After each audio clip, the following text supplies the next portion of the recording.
आज मैं आप लोगों को सामान्यतः एक ऐसा सिद्धांत बताऊंगा जो धन कमाने के लिए विशिष्ट मंत्रों में से एक माना जाता है।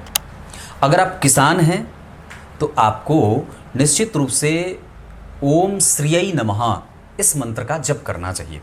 इससे हमारी भूदेवी हमसे प्रसन्न होती हैं, हमारी धरती माता हमसे प्रसन्न होती हैं।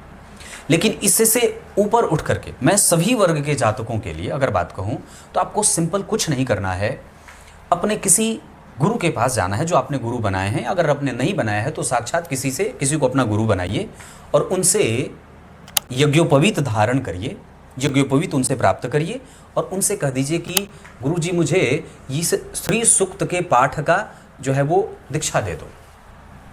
उनसे उनके मुख से श्री सूक्त का पाठ सुन लीजिए। एक बार हो सके तो एक बार, 3 बार हो सके तो 3 बार, किसी सिद्ध गुरु से ये बात करनी होगी।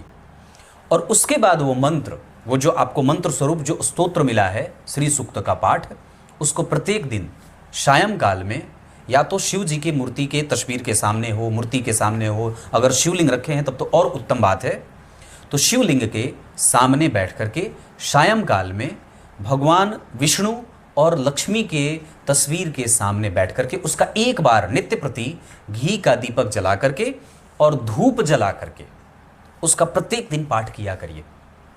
आपको 30 दिन के अंदर से पहले ही इसका व्यापक परिणाम आपके धन से संबंधित समस्या को समाप्त करने वाला मिल जाएगा, गारंटी है। ये आजमाया हुआ उपाय है जो मैंने खुद अपने जीवन पे भी आजमाया है।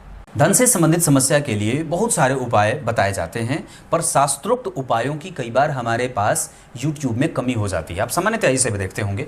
इस वजह से मैं आप लोगों को कहूँ कि जिस वस्तु की आवश्यकता आपको अपने जीवन में महसूस होती है, बहुत निम्न स्तर पे आप उसी वस्तु का दान किया करिए।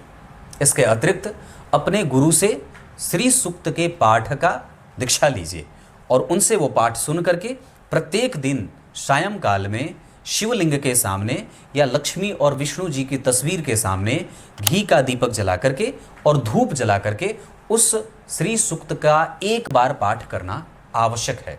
ऐसा करने से नियमित रूप से आपके पास धन के आगमन के मार्ग खुलते हैं और बहुत जल्दी आप भारत के नहीं दुनिया के धनवान लोगों की श्रेणी में शामिल हो जाते हैं।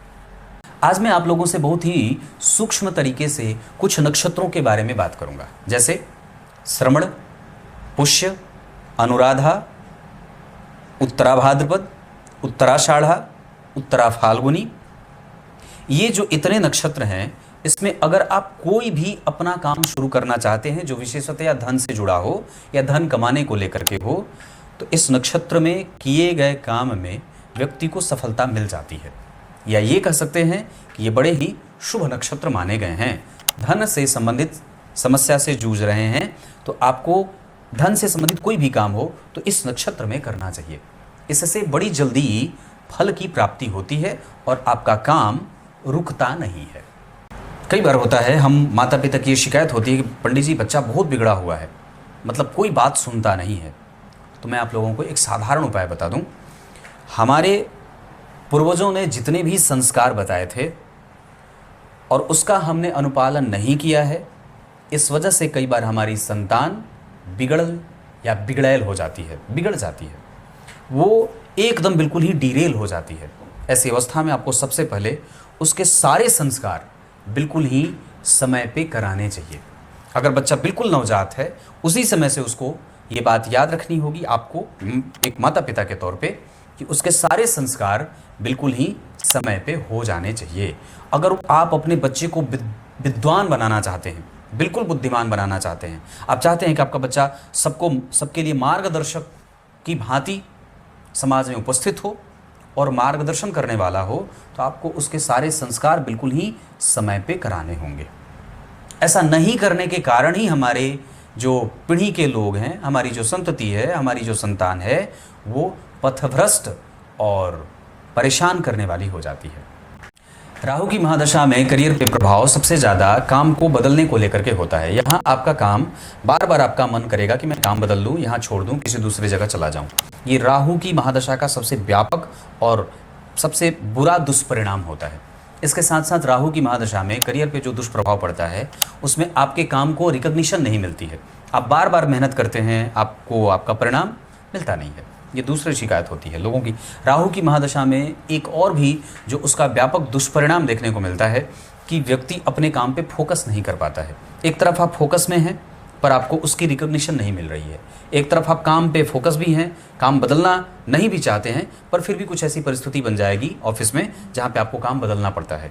और तीसरा, आप पूरे कंसंट्रेशन के साथ अपना काम नहीं करते हैं, या आपके घर और परिवार के पर्यावरण के कारण आपका फोकस आपके काम से हटता है।